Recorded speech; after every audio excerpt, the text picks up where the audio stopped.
在苏美人面对险恶的环境与外族不断侵扰的同时，1000多公里之外的尼罗河同样也孕育出了令人无比着迷的古代文明。没错，大家应该都知道了，那就是古埃及文明。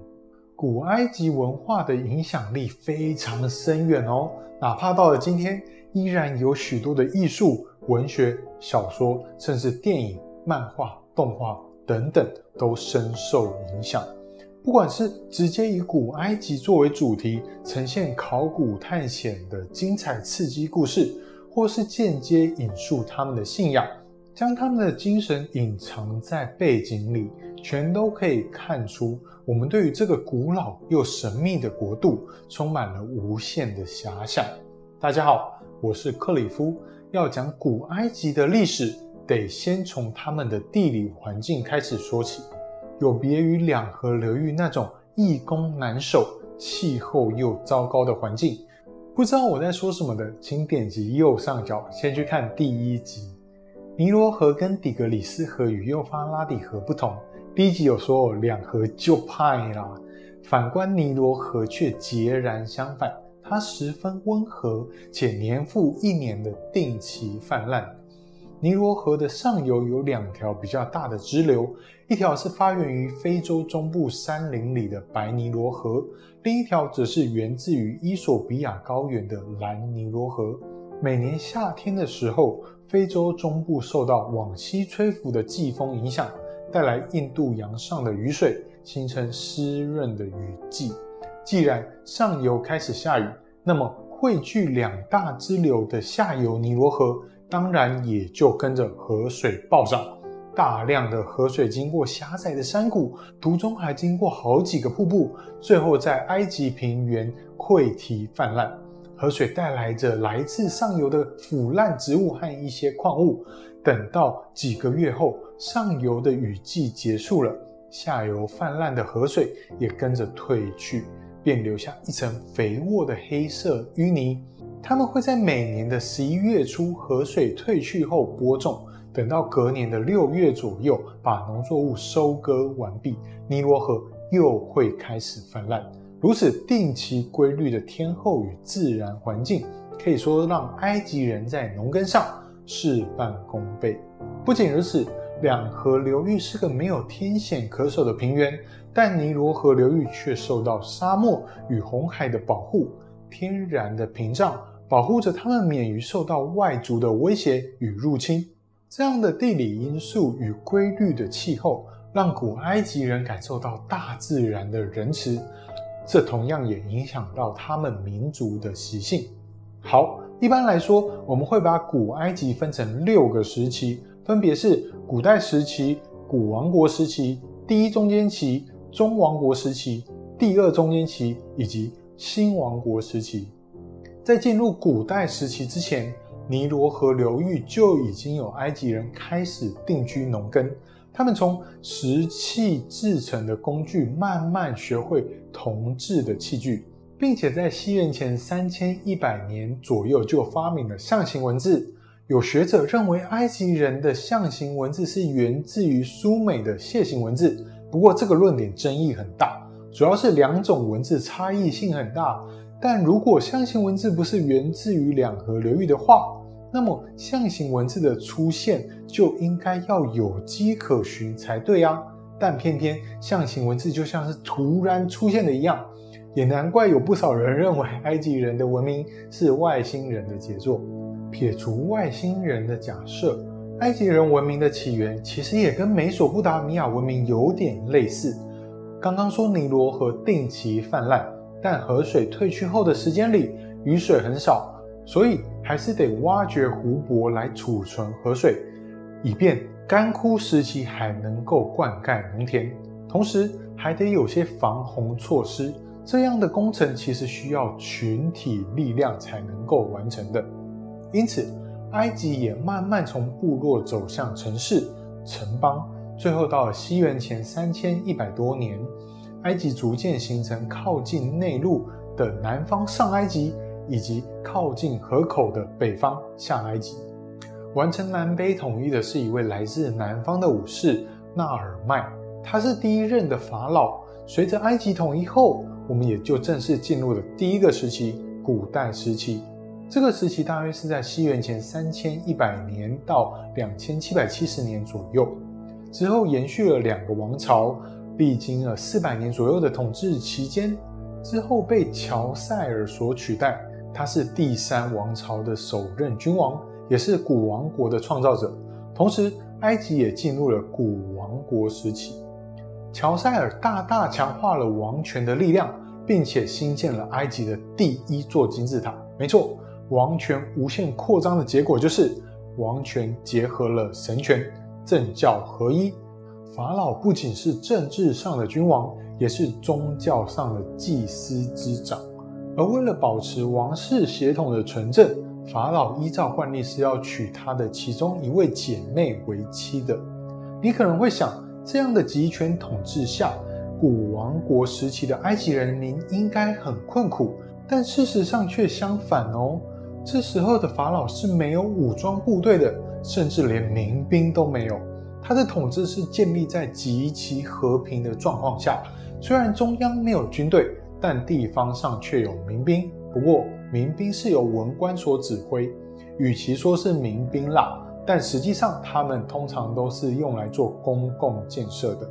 即便遇到外敌，法老也是将各地的民兵征召起来，并且授予给一位官员指挥。这样的放任军权是其他古代国家中绝无仅有的。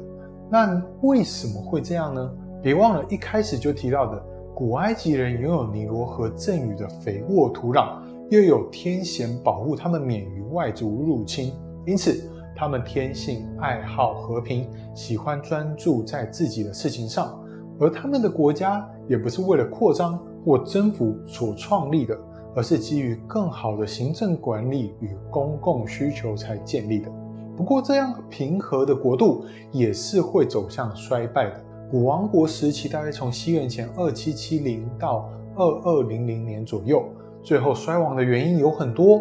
正所谓绝对的权力导致绝对的腐化，法老可能不会广纳嫔妃，毕竟他要维持血统的纯正嘛，也不会到处征战，因为他没有军队，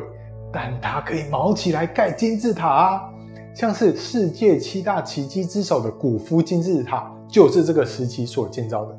而再加上古王国的末期天灾不断，导致粮食欠收，法老又一直花钱盖金字塔，同时地方的贵族权力越来越大，使得中央政府最后名存实亡。于是便进入到了第1个中间期，时间大约是西元前2200年到2050年左右。这段期间其实没有什么好讲的，各地混乱不堪，诸侯分立，盗匪横行，这得等到第11王朝的兴起才宣告结束。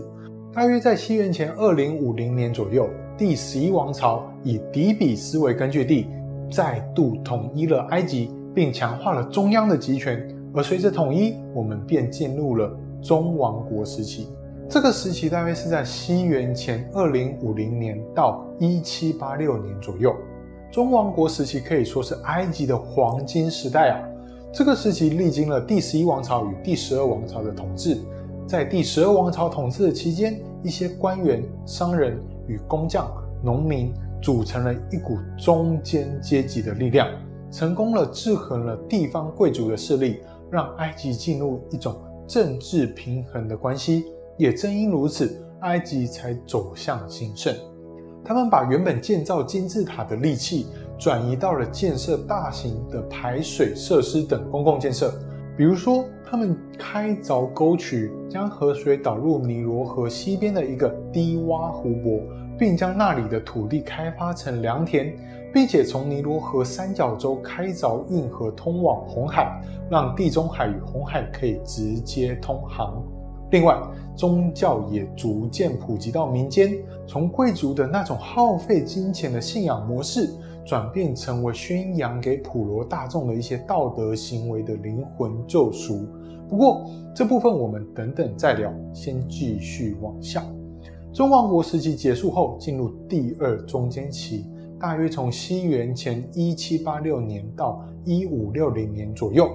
历时200多年的混乱期间，会进入内乱的主因，其实跟第一中间期差不多哦。贵族叛乱，中央权力被削弱。而在西元前1750年左右，有一支来自西亚的混合游牧民族西克索斯人，趁着埃及内乱的时候大举入侵。他们驾着马匹战车一路碾进了尼罗河三角洲，杀得埃及人溃不成军啊！咦，这个场景似曾相识啊！如果你还有印象的话，古巴比伦人也是被西台人的马匹战车给灭了。但不同的是，领悟到被外族统治的悲哀后，埃及人决定停止内乱，共同把西克索斯人给推翻，并用学来的新式作战方法建立了新的王朝，也就是新王国时期的开始。新王国时期是由亚赫摩斯所建立的第18王朝所开始，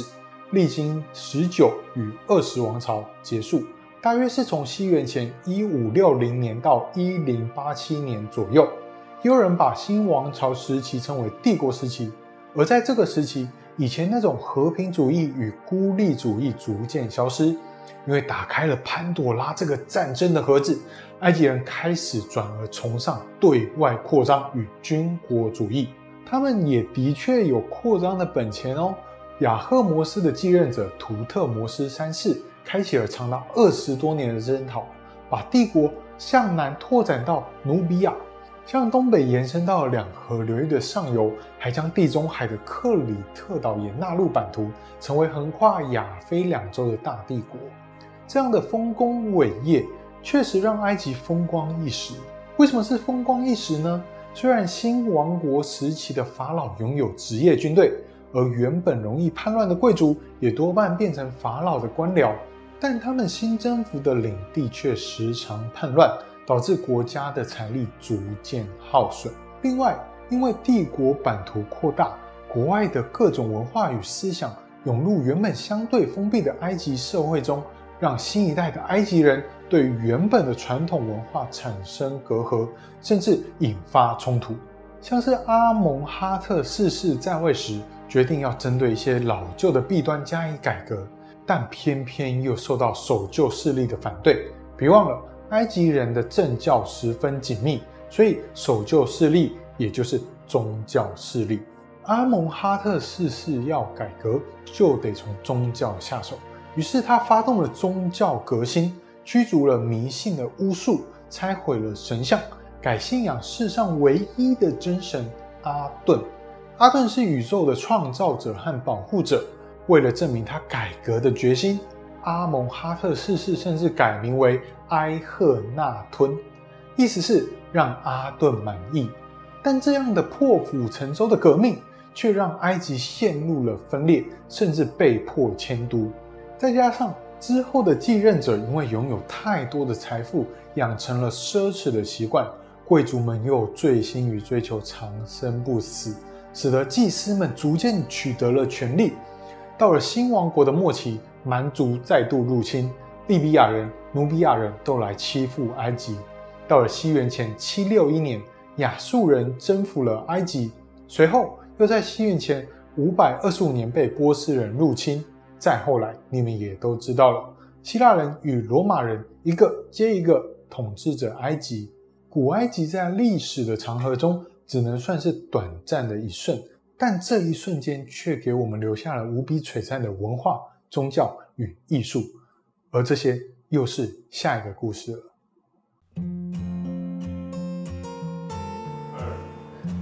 于是便进入到了第一个中间期，时间大约是西元前2200年到2050年左右。这段期间其实没有什么好讲的，各地混乱不堪，诸侯分立，盗匪好了，我为什么要写匪盗？盗匪，好，3、2。为了证明他改革的决心，阿蒙哈特4世甚至改名为埃赫纳吞，意思是让阿顿满意。但这样的破釜沉舟的革命，却让埃及陷入了分裂，甚至被迫迁都。再加上之后的继任者因为拥有太多，再加上不用，快结束了。再加上之后的继任者因为拥有太多的财富，养成了奢侈的习惯，贵族们又醉心于追求长生不死。